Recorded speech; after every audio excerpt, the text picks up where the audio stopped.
Nongeye kuba ikaze kuri Sobanukirwa 5 TV, nizera ko mumeze neza cyane kandi ubuntu bwa data bukomeje kubana namwe. Rero hari abantu bamara imyaka myinshi mu rusengero, ugasanga bararirimba, ugasanga barasenga, ugasanga bakora imirimo igiye itandukanye y'itorero, ariko ugasanga ubuzima bwabo bukomeje kuba bumwe. Umujinya, uburakari bwinshi, urwango, uburiganya, ugasanga ibyo bintu byose mu by'ukuri nubwo bahora mu nsengero cyangwa se bakora ibyo byose, ugasanga nta hantu na hamwe bijya baracyari kumwe nabyo. Ugasanga n'ibyaha bimwe na bimwe ugasanga biracyakomeza nko kubategeka. Ese ikibazo kiri hehe? Ese kujya mu rusengero bihindura umuntu, cyangwa hari ikintu abantu benshi batumva ko guhinduka nyako? Muri iyi video rero turebera hamwe impamvu abantu bashobora kuba bari hafi y'Imana nk'uko babivuga, ariko ugasanga imitima yabo idahinduka, cyangwa se abantu bakaba bahora mu nsengero, ari abakozi b'Imana, ari abaririmbyi, abavugabutumwa, abashumba ndetse n'abandi, ariko ugasanga imitima yabo ntibasha guhinduka habe na gato. Reka rero mbasabe kugira ngo bashaka kubajya mubana natwe mu ibiganiro byacu bya Sobanukirwa 5 TV, mujye mukora subscribe. Rero bana natwe muri iyi video yacu kuva dutangiye kugeza dusoza. Ngewe rero ndi Tadiyo Ikimana ishaka, nkuko dusanzwe dusangira ibiganiro byacu bitambuka ahangaha. Rero kuba umuntu ari mu rusengero ntabwo ari ikimenyetso kigaragaza ko umuntu yahindutse, cyangwa se nta nubwo bivuze ngo kuba nkora mu rusengero mbasha guhinduka. Umuntu ashobora kuba ahantu hera nko mu rusengero nk'uko babivuga, ariko ugasanga umutima we mu by'ukuri udahinduka. Wakwibaza ngo ese ni ukubera iki uwo muntu twemera, umuntu tubona uvuga ko akora umurimo w'Imana cyangwa se uhora mu rusengero atabasha guhinduka? Rero hari amagambo Yesu ubwe yagiye yivugira, nk'amagambo yavuze nko muri Matayo 5:15-18, avuga ngo ubu bwoko bunyubahisha iminwa, ariko imitima yabo cyangwa se imitima yabo indi kure. Buriya ni ukuvuga ngo abantu bashobora kuba bari mu rusengero bakavuga Yesu, bakavuga Imana, bakagira gute, ugasanga rero barabivuga ku munwa, ariko mu by'ukuri batabasha nyine iyo Imana itabasha gukorera mu mitima yabo nk'uko usanga bivuga. Rero uyu murongo icyo utwigisha ni iki? Ni ngo umurongo utwigisha yuko Imana itagira ireba gusa ibikorwa byo hanze, ahubwo Imana yo ireba hehe? Ireba mu mutima.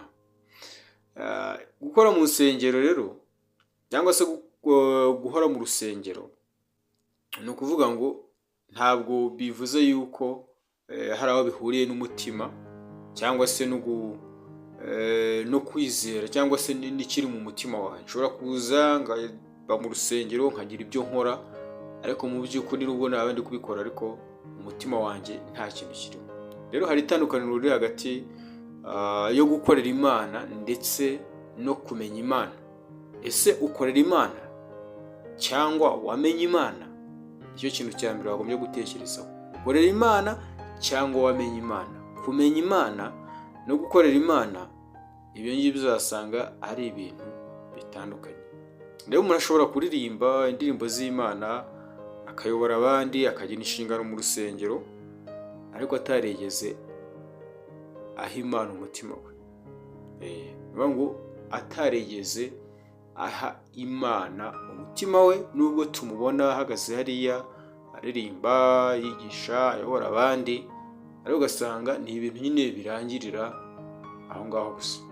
Muri Matayo 7:22-23 bavuga ngo benshi bazambwira uwo munsi bati, Mwami Mwami, ntitwahanuraga mu izina ryawe? Nibwo nzababwira nti sinigeze kubamenya. Icy'ingenzi rero si ibyo umuntu yakoze gusa cyangwa se ibyo akora gusa, ahubwo ni uwuhe mubano ufitanye n'Imana. Umubano ufitanye n'Imana ni uwuhe?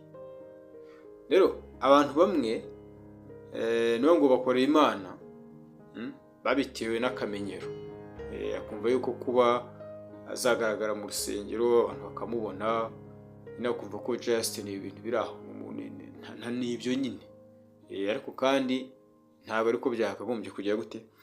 Rero hari umuntu ujya mu rusengero kuko yabimenyereye, ashobora kuririmba agapfukama, akumva ijambo ry'Imana cyangwa se akumva ubutumwa bwiza, ariko umutima we ugasanga nta na rimwe uhinduka. Arumva ijambo ry'Imana ariko ugasanga ntiyumvira ibyaryo. Buriya kumva ijambo ry'Imana ni kimwe, no kumvira ibyaryo ni ikindi. Abantu benshi rero bumva ijambo ry'Imana ariko kumvira ibyaryo nicyo kibazo usanga kiri kugenda kibaho. Rero ijambo ry'Imana uvuga ngo rigomba kugera mu mitima yacu. Ni ukuvuga ngo rigomba kwinjira mu mitima yacu, ntabwo ari ugutega amatwi gusa, ahubwo yagombye no kumvisha n'amatwi y'umutima. Yakobo mu gice cyaho cya mbere ku murongo wa 22, Yakobo mu gice cya mbere ku murongo waho wa 22 bavuga ngo mube abakora iby'ijambo atari abaryumva gusa. Ukora ibyaryo, mu yandi magambo uryumve ariko kandi unaryumvire. Kumva ukuri ariko ntugire icyo uhindukaho cyangwa se ntugire ikindi, nko kwireba mu ndorerwamo ukabona umwanda ariko ntukure. Buriya ushobora kujya mu ndorerwamo ukabona umwanda uriho, ariko iyo ukoze kuri ya ndorerwamo ntabwo umwanda ushobora kuva, ahubwo umwanda ukuva ari uko wagize gute, ari uko wikozeho. Hari ikindi nanone, kutemera ko hari ibigomba guhinduka. Naho mu guhinduka bisaba cya mbere kwemera amakosa yawe. Hari abantu bashaka Imana ibahumuriza gusa ariko badashaka Imana ibahindura. Bashaka ibahumuriza ariko ntigire gute, ntibahindure. Bagashaka imigisha ariko ntibashake kureka imyitwarire yabo mibi, ibyo inzira zabo barimo zitari nziza. Ugasanga abantu bashaka kugira gute, bashaka kuzihindura. Rero Yesu yavuze ko umuntu nashaka kumukurikira, ni ukuvuga ngo agomba kwiyanga. Niba ushaka gukurikira Yesu ugomba kugira gute, wanze wiyange. Ikindi cya kane, kwita ku bikorwa byo hanze kurenza kwita ku mutima. Hari igihe umuntu ashobora kwibanda ku myambaro cyangwa se uko agaragara imbere y'abantu, ariko akibagirwa ko Imana yo ireba hehe, ireba mu mutima. Icyo nicyo cyane umuntu yagombye kugira gute, yagombye kumenya. Naho ngo abafarisayo mu gihe cya Yesu ni abantu basengaga kandi ugasanga bakurikizaga imigenzo, ariko Yesu we yabacyashye yivuye inyuma. Zaga n'abacyaha kubera mu by'ukuri imitima yabo inyuma hasaga neza, ariko imbere mu mitima harimo ikibazo. Rero Matayo, usomye muri Matayo ibice bya 23 umurongo wa 27, uzumva amagambo Yesu yababwira ukuntu bagaragara inyuma basa neza ariko imbere yabo bameze nk'ibituro. Ikindi, kutajyana umubano w'ukuri n'Imana. Niyo ngo umuntu ashobora kumenya byinshi kuri Bibiliya ariko ntamenye Imana. Ibyo ngibyo byongera ngo muri cya kiganiro cyacu twakozeho ubushize, cyane cyane ku bantu biga theology, nk'uko twabivuze, bafite ibyanditswe byinshi, bazi byinshi, bazi Bibiliya, bazi byinshi muri Bibiliya, bafite imirongo, ariko mu by'ukuri ntabwo bazi Imana. Bashobora kuba bazi Bibiliya, bafite n'ibyanditswe, ariko kumenya Imana nabyo ugasanga Imana ntabazi. Rero hari itandukaniro n'uvuga ngo hagati yo kumenya amakuru y'Imana no kugendana n'Imana. Kumenya amakuru y'Imana ndetse no kugendana n'Imana ni ibintu bitandukanye. Nk'uko umuntu ashobora kumenya byinshi ku muntu uzwi ariko ntabe inshuti ye, nako bishobora kugenda ku by'Imana. Ikindi, gukomeza guha umwanya ibya kera. Guhinduka bisaba kugira gute, kureka ibintu bimwe. Hari abantu bashaka ubuzima bushya ariko bagifashe muri za ngeso za kera. Ugasanga umuntu ashaka ibishya ariko ibya kera nabyo ugasanga ntabireka. Rero Pawulo yavuga mu Bakorinto no mu rwandiko yari yandikiye Abikorintho ba kabiri, yandikiye Abikorintho avuga ngo umuntu wese yari muri Kristo Yesu aba ari icyaremwe gishya. Rero nuvuga ngo niba wamaze kuvuga ko uri umwana w'Imana, nuvuga ngo niba wamaze kumva ko wahindutse nyine, ukuvuga ngo icyo gihe uba wabaye icyaremwe gishya. None byababaje kuba uri mu rusengero, kuba wirirwamo, kuvuga ko uri umukorari, ukavuga yuko usenga Imana, ukavuga ko uri umuririmbyi, ukavuga n'ibindi byose, ariko ugasanga uracyari kugenda muri za nzira n'ubundi wahozemo, ugasanga ntizihinduka kandi uhoraho mu rusengero. Rero hano ni wese waba warabaye icyaremwe gishya, icyo nicyo kintu ugomba kwibaza, cyangwa nawe uri ku izina gusa ry'abantu birirwa mu rusengero. Rero ubuzima bushya n'ubuzima bwo muri Kristo Yesu ni impinduka nshya, ni ngo ibyo byose bihindura ubuzima ndetse bugahindura n'imibereho. Ntabwo rero uko wakabayeho mbere ariko wagombye kugira gute uko wakomeje kubaho. Ikindi ari ukubura kwiga ndetse no gushyira ijambo ry'Imana mu bikorwa. Buri ijambo ry'Imana ntabwo ari ukuryumva gusa, ahubwo tuba tugomba no kumvira ibyaryo, kumva ndetse no kumvira ibyaryo. No kwegereza Imana mu by'ukuri ntabwo ari kujya mu rusengero gusa rimwe na rimwe, ahubwo bisaba gusoma no kumva ijambo ry'Imana. Iryo jambo ry'Imana naryo wumvishe nyine ukarishyira mu bikorwa. Niba icya mbere ni uko iyo umuntu adahindukira mu mitekerereze ye n'ubuzima bwe, burya nabwo ntabwo waba ushobora guhinduka. Niba ngo ijambo ry'Imana ubundi ryinjiye mu ntekerezo zacu, niba ngo tuba tugize noneho n'imitekerereze mishya. Abaroma 12 kandi bavuga ngo muhinduke rwose mugize imitima mishya. Ese we ko uri mu rusengero warahindutse koko? Isuzume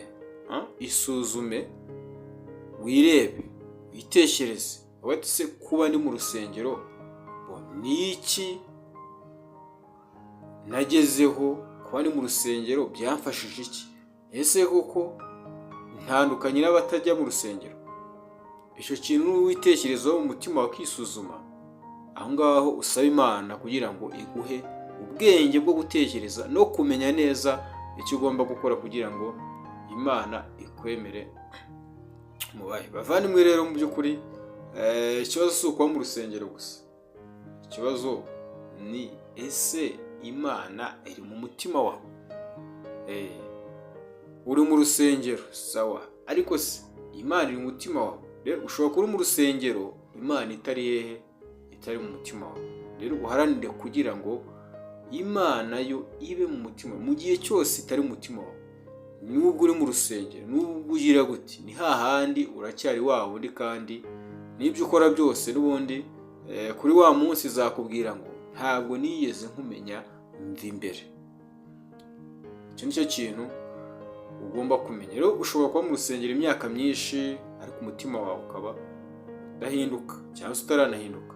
Ariko kandi nanone ushobora gutangira urugendo rushya n'Imana uyu munsi, kugira ngo Imana nyine igufashe, kubera ko Imana ubona umushaka umwete muzambona, ni Imana yivugira icyo kintu. Rero Imana ntishaka gusa amaboko yawe akora, Imana ishaka umutima wawe. Rero buri kibazo ugomba kwibaza wowe ukurikiye iyi video yacu, ubaza ati se njye ndi umuntu ukorera Imana gusa cyangwa ndi umuntu wahinduwe n'Imana?